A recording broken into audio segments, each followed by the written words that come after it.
You know what? I'm about to say it. Say it. I kinda like Suicide Squad Kill the Justice League. Now hold on, put down your pitchforks and torches. I'm not gonna blindly sing this game's praises, for as we'll discuss, this is a very flawed game. But I do think the hate for it has reached levels that are a tad hyperbolic. I've seen people talk about this game like it killed their dog and pissed on their corpse. I want to get this out in front. I never wanted a Suicide Squad game. Despite the enjoyable time I've had with it, I still wish we'd never gotten a Suicide Squad game if it meant prioritizing other DC characters getting their due time in a video game. I don't know how the Suicide Squad has managed to stay relevant all these years. I mean, yeah, the James Gunn movie was good, but are people really out there still championing for Suicide Squad content?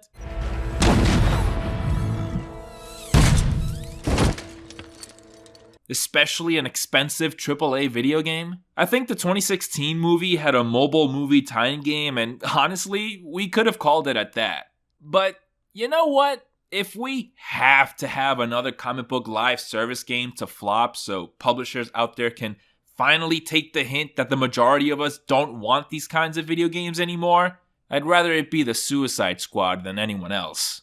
Did I mention that I actually quite like this game? So, with that said, welcome to a slightly more positive review than you've probably heard of Suicide Squad Kill the Justice League.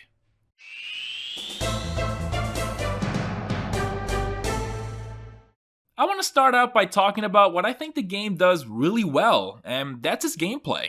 I enjoyed the way this game feels and controls pretty much from the second I picked up the controller. The core mechanics are really refined and know exactly what they want to accomplish. Movement is incredibly smooth and snappy and works perfectly in conjunction with combat. I'm going to be speaking mainly in regards to Deadshot since he's who I mained, so your experience may differ depending on who you decide to play as.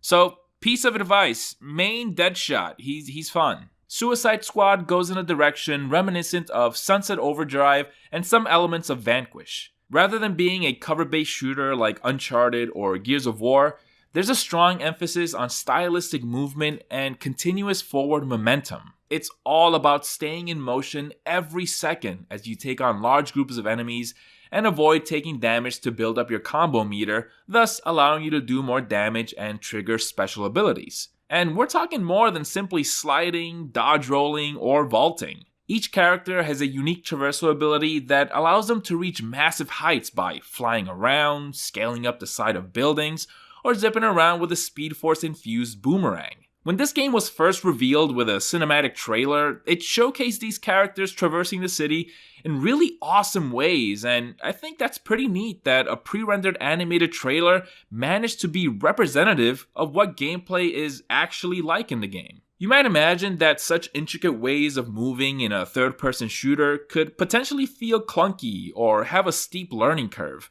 but that's not the case at all. Controls are mapped in a way that feels really intuitive and buttery smooth. Traversal is seamlessly married to combat in a way that reminds me of how Shaba Games would talk about their approach to combat in Spider-Man Web of Shadows, where rather than having combat and web swinging be two separate entities, they brought the two together to act as one big system. Flying around as Deadshot has to be one of the best flight mechanics I've experienced in a video game. It was so easy to grasp that it was no time before I was shooting off into the sky, taking down a helicopter, then flying off to some rooftop, hovering in place to rain down gunfire on a group of enemies, and leave the scene continuing my forward motion, all without missing a beat. This gameplay loop of styling on your enemies with traversal and unleashing firepower on them is so fun that I've yet to get bored of it after the 20 hours or so that I've played. Which is saying a lot because this game doesn't offer much in terms of mission variety, but we'll get to that later. What makes combat really satisfying is that, at least for the main campaign at medium difficulty, enemies are very squishy. You're constantly facing large groups of enemies, but taking them out never really takes more than a couple of shots from most guns, so combat is constantly kept at a breakneck pace. I haven't found myself standing in one spot pouring bullets into a spongy enemy. That forward momentum is non-stop, lob a grenade at a group of enemies mid-flight, use your ultimate attack to take out another group, fly off, hover in place to snipe an enemy several buildings away, all without your feet ever touching the ground. It's a very thrilling and engaging combat loop. Each character's traversal ability has their limitations. Harley Quinn's grapnel hook has a cooldown, King Shark leaps around like the Hulk, so obviously you'll need surfaces to do so, Captain Boomerang can only throw his Speed Force infused boomerang so far, and Deadshot's jetpack can overheat. At first, I was kinda put off by how quickly Deadshot's jetpack overheats because I was enjoying soaring around so much. I didn't want my movement to be cut short so frequently. But it's how you deal with those limitations that makes traversal interesting and fun. In order to replenish your traversal meter, you'll have to interact with the environment in a number of ways. You can either slide, kick off the ground, or run along the side of structures like buildings or bridges. I think this is the key ingredient for making flight in a video game engaging. Without some sort of limitation, flight in video games can get boring pretty fast. It's a form of transportation that's kind of static and doesn't demand a whole lot of player input. Some games have done a decent job like DC Universe Online and the LEGO games, but it doesn't come close to the level of fun you can have with something like web swinging or the wingsuit in Just Cause. Especially if you decide to fly high up in the sky above buildings where you don't even have to worry about avoiding obstacles. Deadshot's jetpack remedies this by incentivizing the player to stay relatively low and within the reach of buildings, bridges, and other structures that you can use to quickly cool down your jetpack by interacting with them and keeping that forward momentum going. Mix that in with combat and you have a really engaging gameplay loop that forces you to stay in tune with your surroundings at all times. Metropolis's design goes hand in hand with said gameplay loop because it is so densely packed. Buildings are placed really close together in a way that makes Metropolis look less like a city and more like a massive plaza. Every square inch is used for housing or businesses, and the roads are so narrow that they look more like walkways, and I can't really picture them being practical to drive on. Especially in what I imagine would be a densely populated city. Traffic would be out of control. I wonder if Rocksteady was going for that perfect city of the future design that the word Metropolis very much evokes. Because the only way I can picture citizens effectively commuting the city is if everyone agreed to not own personal cars and instead use public transportation. Could you imagine? I might be reading too much into the city's map design, but either way, the design worked really well with this game's traversal system. For a game that can be summed up as a third-person shooter, there's quite an amount of ways to attack enemies. And I don't mean simply using different guns or each of the character's unique ultimate abilities, but different ways in which you can shoot your enemies. For example, funnily enough, Rocksteady translated the counter mechanic from the Arkham game's freefall combat into a third-person shooter. I never thought it possible, but here we are. Enemies will have that very same lightning bolt icon you'll recognize from the Arkham games above their heads for a brief period. And during this window, you can use your weapon's alt fire to do increased damage or stun them. This is effective in the way that it keeps combat from feeling brain dead. This game could have easily fallen into the trap of where you're just pouring bullets into a spongy enemy as your eyes glaze over. To be fair, I'm not super deep into the endgame, and that could be the case if they decide to bring in significantly tougher enemies. But counterattacks keep you engaged with enemy behavior as you look for those cues, as well as looking out for enemies that are temporarily immune to gunfire. That's right, some enemies will have this crystallized shield on their bodies that you have to shatter with a melee attack before firing at them. Maybe they should have called these types of attacks something else because while Harley, Shark, and Boomer actually use a melee weapon, Deadshot uses his wrist-mounted pew-pew guns. But I get the intention, I can get over it. There's also the shield harvesting system that allows you to execute enemies to recharge your shield. Think the glory kills from Doom 2016 that have enemies drop certain resources depending on how you kill them. Shield harvesting in Suicide Squad can be triggered in a number of ways, such as shooting enemies in the legs or throwing a grenade at them, then following up with a melee attack. This is another good way of mixing up combat because rather than simply allowing the player to automatically heal over time or use a backup reserve of medkits, it forces them to engage in combat in a different way to recover health, again keeping that forward momentum going. Combat in Suicide Squad can be described as chaotic, but in a good way. organized chaos. There are clear rules to how combat and traversal works, which attacks work best in certain scenarios, and which ones work best against certain enemies. I never felt like I was wrestling with the game because of wonky game logic, or like I was being cheated and the game was unfairly smacking me around with jarring difficulty spikes, or anything like that. Even though there's always tons of enemies surrounding you and firing at you from all sorts of directions, the smooth mobility kept me from feeling overwhelmed. In fact, I always felt like I was the one making enemies feel overwhelmed with how swiftly I can move in any direction and how much firepower I can unleash upon them. The emphasis on movement and switching tactics on the fly, fly, 'cause jetpack, really makes this game a blast. Blast, 'cause guns. It's a shame that this game is lacking in enemy variety. I figured that having Brainiac minions as the bad guys here would mean that we can easily have countless of aliens of different shapes, sizes, colors, and abilities. Alas, I was mistaken. I can only recall maybe 3 different enemy types off the top of my head, one being this big brute type since he's the most distinctly designed. The rest just blend together, and I'm not counting the helicopters and tanks. At one point, the game introduces a flash-infused enemy type with an appropriate red and yellow color scheme. They're able to tap into the Speed Force and zip around the environment, and I thought this was a really clever direction to take Brainiac troops in. Adopting each of the Justice League members' powers and look would make for enemies that are very distinct from one another and are capable of unique attacks and behavior. Unfortunately, the only other Justice League-infused Brainiac troops we get are Batman ones, which doesn't even make sense and the game directly comments on. King Shark says something along the lines of, "Wait, Batman doesn't have any powers? What would infusing Brainiac's troops with his DNA even do?" We don't even get an explanation, but it at least makes for another different kind of enemy. One that you have to be extra vigilant for because they can turn invisible and are immune to certain attacks. It wouldn't make much sense, but let's be real, a lot of things in this game don't make sense, so why start now? But I think it would have been cool to continue the trend and have Green Lantern-infused enemies that are able to create constructs that can act as obstacles as you try to navigate the environment. How about some Kryptonian DNA-infused enemies that are able to fly and have enhanced durability? You got me with Wonder Woman-infused enemies? I don't know what special property they'd have that would differentiate them from Superman-infused enemies.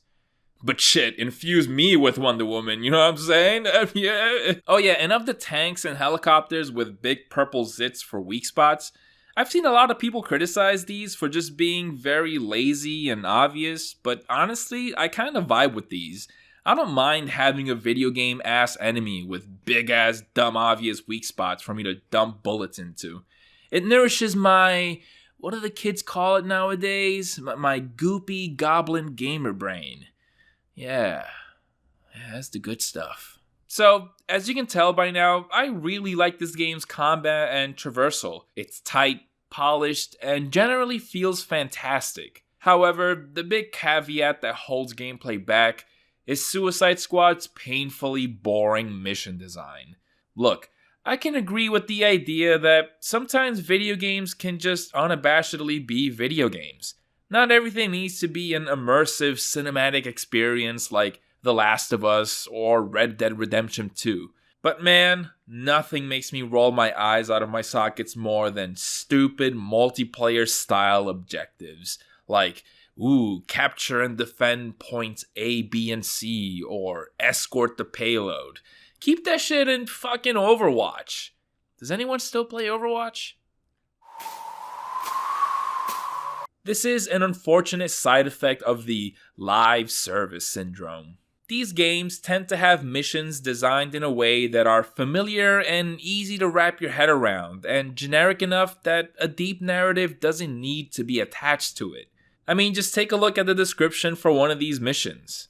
And I get it. I can't ask the developers to give me Tolkien-level written quests for a game that's meant to be played for...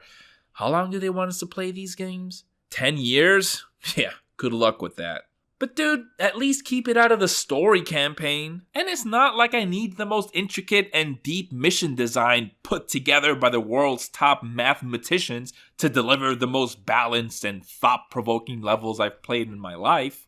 Take Spider-Man 2 for example. A lot of the missions in that game finish with you fighting waves of enemies. But there's little bits of different ingredients that break up the pace of missions and give it a little bit of structure. Give me some slow dialogue moments, some simple puzzles. You can even just throw me in a room for a couple of minutes where I can soak in some nice ambience as I interact with items and read some documents that flesh out the lore. Then just bookend these missions with some well-produced cutscenes, which, to give credit where credit is due, Suicide Squad's cutscenes look beautiful and have some good moments. This game's general production value is really impressive. Characters are detailed and really well animated. Their little nuanced facial expressions are accurately captured and are sometimes like the punchline of a joke. No pun or zinger. Sometimes someone just makes a goofy face and it genuinely gets a laugh out of me. But it sucks that all you ever really do in between cutscenes is shoot bad guys with nothing else in between. Then it makes it sting even more when you complete the mission and the game hard cuts to a post-match style screen letting you know how well you did and what your rewards are. It reminds you that this game was fully made with the intent of being a live service one that's not interested in delivering compelling missions as a way to tell an equally compelling story, but rather be your daily fix of dopamine as you open up loot boxes and see those damage numbers skyrocket. To drive home the fact of how much I enjoyed this game's combat, it was enough to still keep me entertained despite the boring and generic mission design. I was always happy to jump into another combat scenario where I can improve and refine my skills and generally just have fun with how good this game feels. But the boring mission design makes this game's story mode feel like an afterthought, like they just cobbled something together as a formality. What's interesting is that the game starts in a way that made me feel like it was gonna have a traditional linear co-op structure. You start off in an enclosed space where each member of the team has to set an explosive on the wall to break free and progress through the level. Okay, cool, I can vibe with this. We're already working together by having a common simple goal. Then we have one of those slow, dialogue-heavy moments I mentioned before, where we interact with holograms of the Justice League as they give us a bunch of backstory. Alright, sweet, you already have most of the makings of a decently structured story mission. Oh yeah, I forgot to mention, right before you enter the Hall of Justice, there's this little junction box you have to shoot to open a door. I can only speculate that if you're playing 4-player co-op, each player has to shoot the junction box since there's 4 lights on it. One for each human player, but weirdly enough, there's only like one other instance in the campaign where you come across another one of these junction boxes.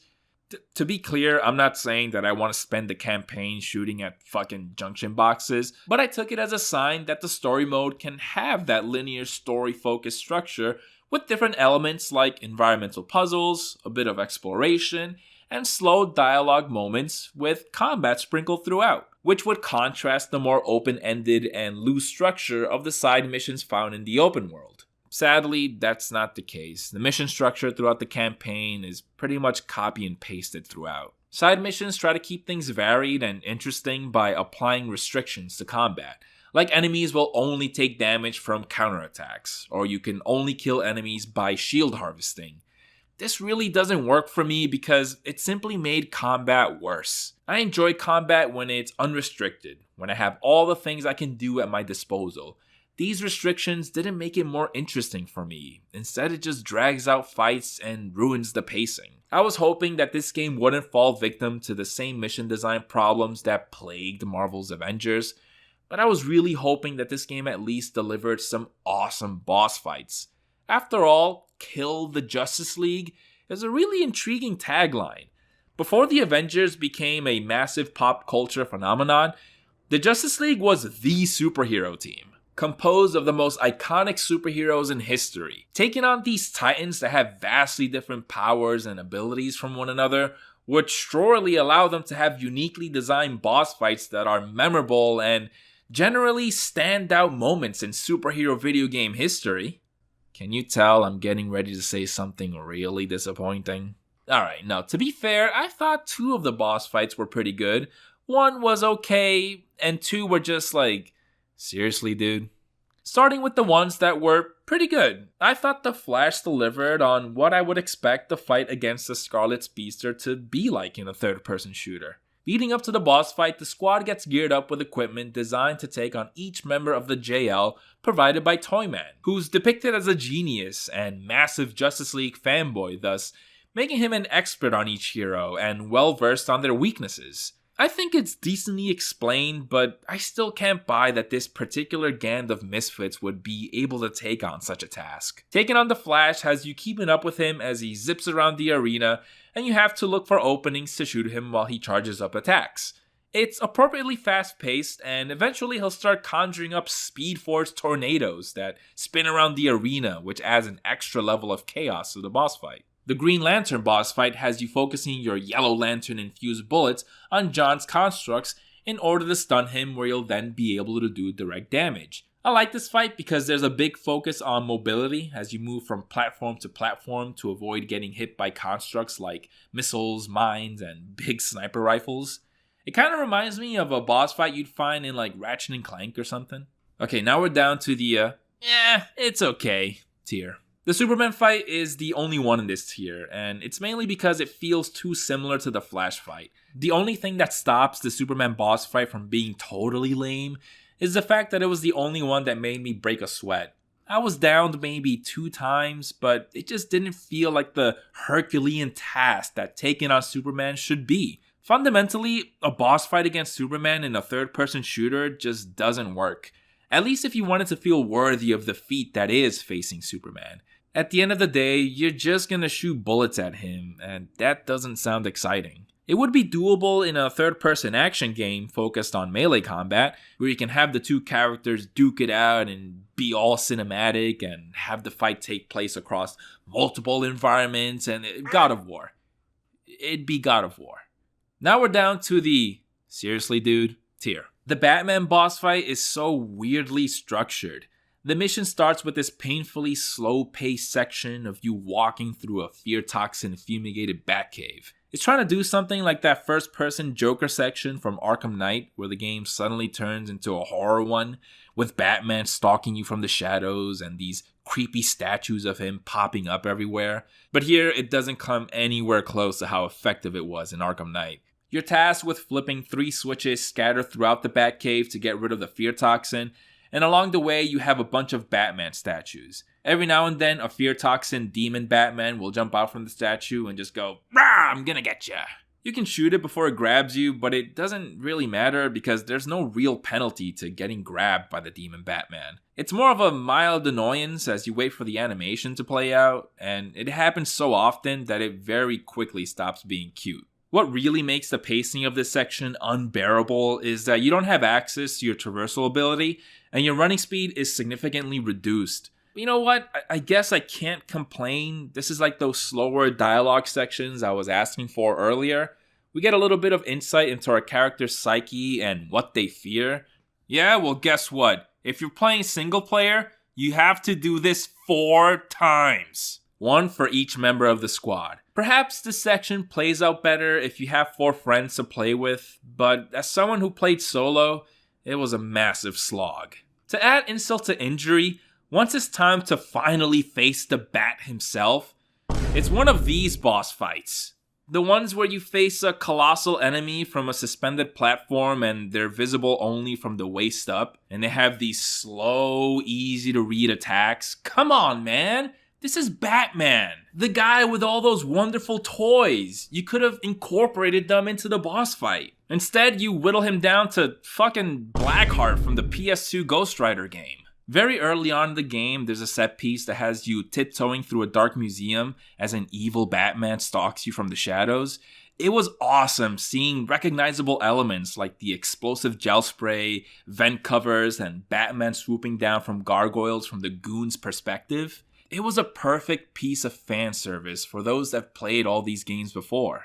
But I think this also serves as an interesting concept for a boss fight against Batman, where it's a battle of wits instead of a mindless shooting gallery. Imagine having to use your experience of playing as Batman in prior games against him, listening out for sound cues like his grapnel gun or line launcher to know when he's above you, or like throwing grenades into ventilation shafts. I want to say that I want it to be a lot like the Mr. Freeze boss fight from Arkham City, where you can't use the same strategy every time, but I don't know if that would work with how this game is designed. Suicide Squad is very much about shoot the target, everybody at once, shoot the target. And the boss fight I have in mind for Batman would require more nuance than that. But goddammit, it's not every day we get to fight the goddamn Batman, and he deserved better than fucking Galactus from Marvel Ultimate Alliance. Fucking Electro-looking ass. Brainiac, the evil mastermind behind this apocalypse. The one who turned our greatest heroes against the people of Earth. The one with the monolithic skull ship looming over us the entire time. Is a reskin of the Flash fight. Enough said. And not to get ahead of myself, but the endgame consists of you taking on more versions of Brainiac, and I can only assume that each one will be more reskins of different members of the Justice League. Yippee. Well, we've already talked a hefty amount of spoilers, so I might as well put it all on the table. Let's talk about the story. Like I mentioned before, this game is not interested in telling a compelling narrative like we've seen in the likes of Arkham Origins, Asylum, City, and even with all its faults, Arkham Knight had something.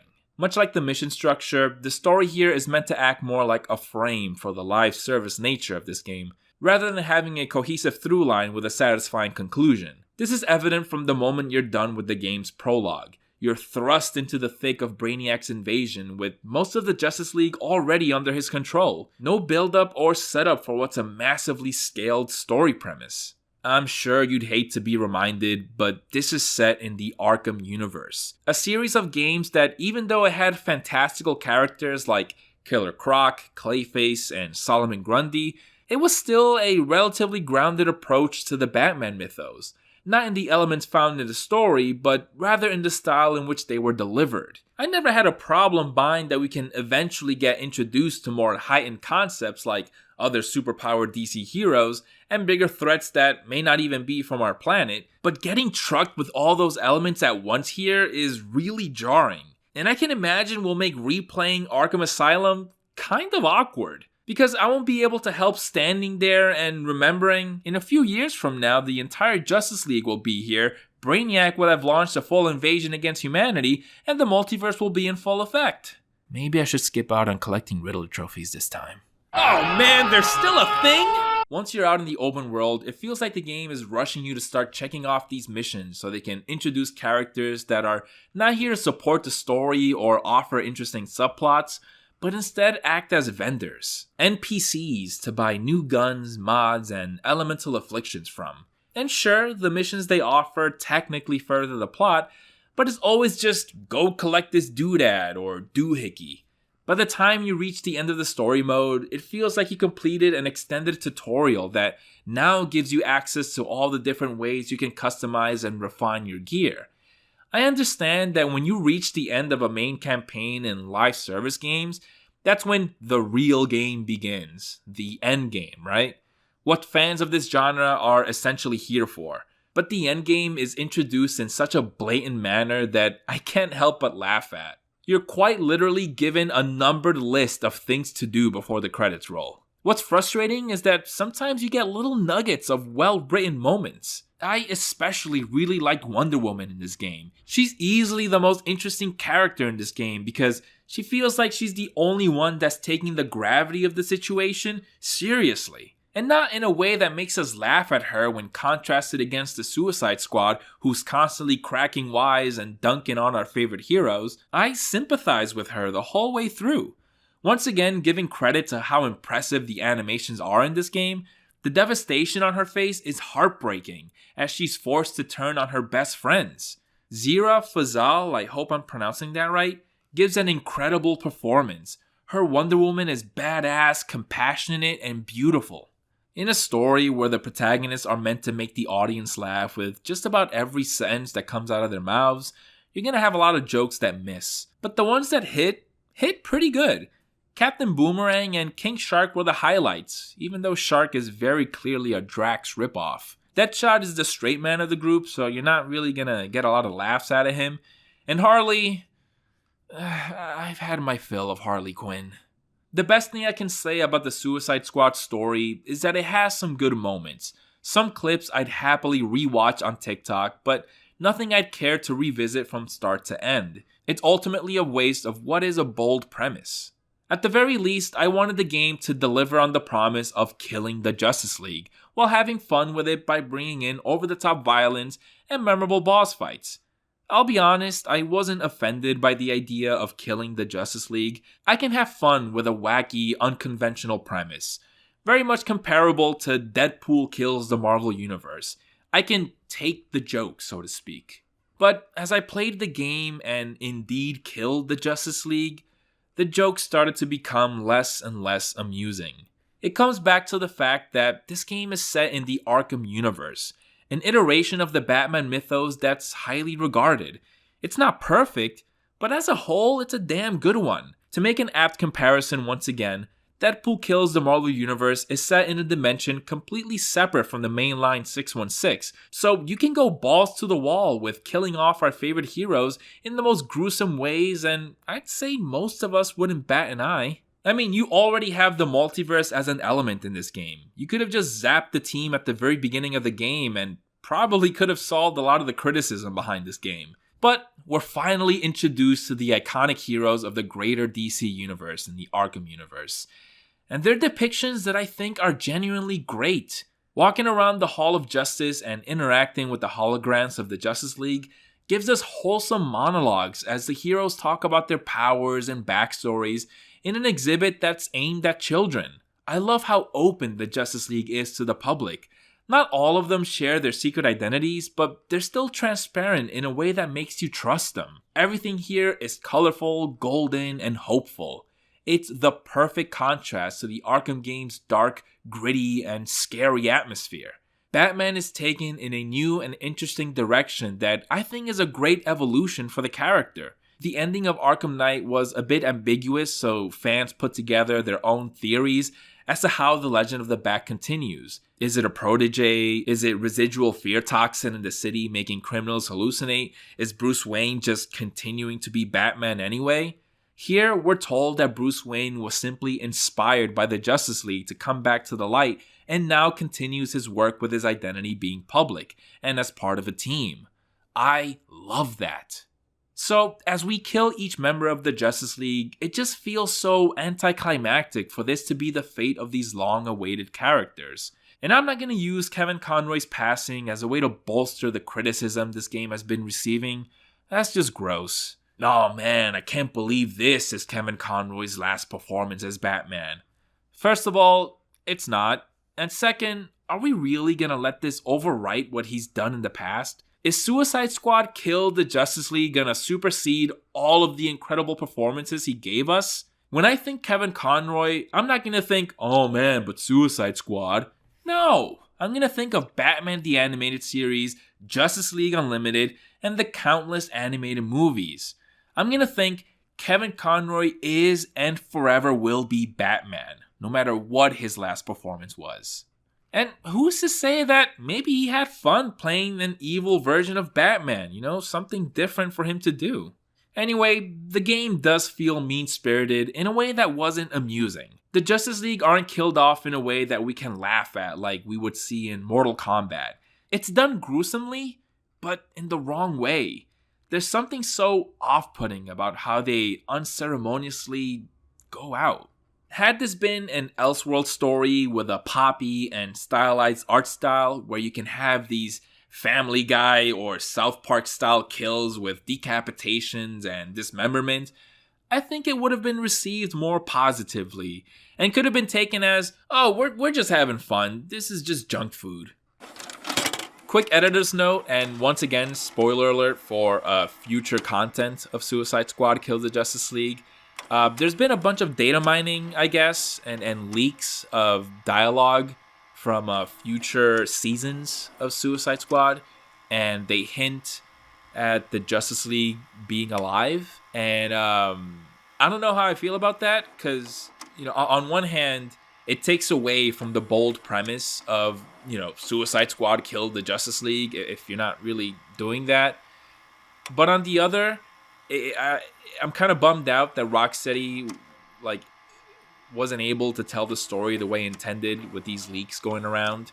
Maybe this game was meant to be experienced as more of a TV show or ongoing comic book run where the full story is not delivered to you at once, when the game initially comes out, but it's meant to be this ongoing thing, which I guess makes sense since it is a live service game. It's not like a conventional one where boom, here's a complete story. I don't know. It's weird because you can't really market the game as this episodic thing. We've seen stuff with Telltale do stuff like that before where, it's episodic. The story is more and more stuff is revealed to you as the episodes come out. This game wasn't marketed like that. So I guess people took this game's story at face value and took it as, so we killed the Justice League in a very unceremonious and underwhelming way. But in reality, there's something else going on. So it's weird. I don't know. I mean, I'm gonna stick with it. I want to see what the full story is.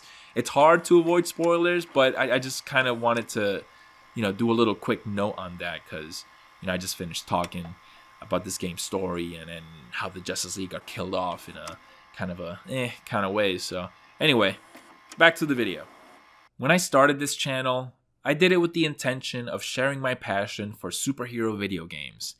They're my favorite way of experiencing superhero media because it brings me as close as I possibly can to stepping into the boots of these fantastical characters. It may have become a meme, but feel like the Batman is something that Rocksteady truly delivered on.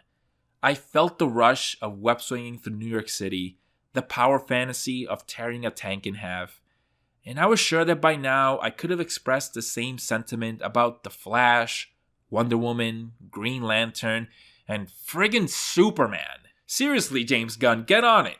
Instead, we have a video game where we play as these silly goons. As much as I enjoyed the combat here, there's countless of other genres I can go to for this kind of experience. A looter shooter focused on grinding for gear and min-maxing my stats is not what I want from comic book games.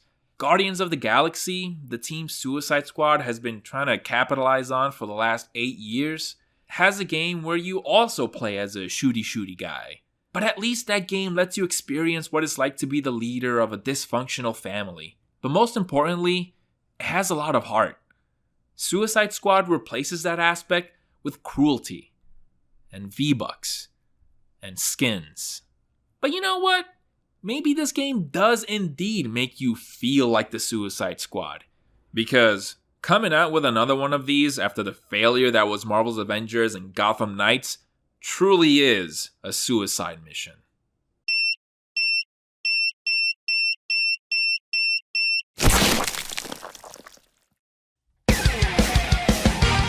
Special thanks to Sam, Carlos Fontes, and Punk Samurai 1985 for subscribing at the top tier. You guys are certified superheroes.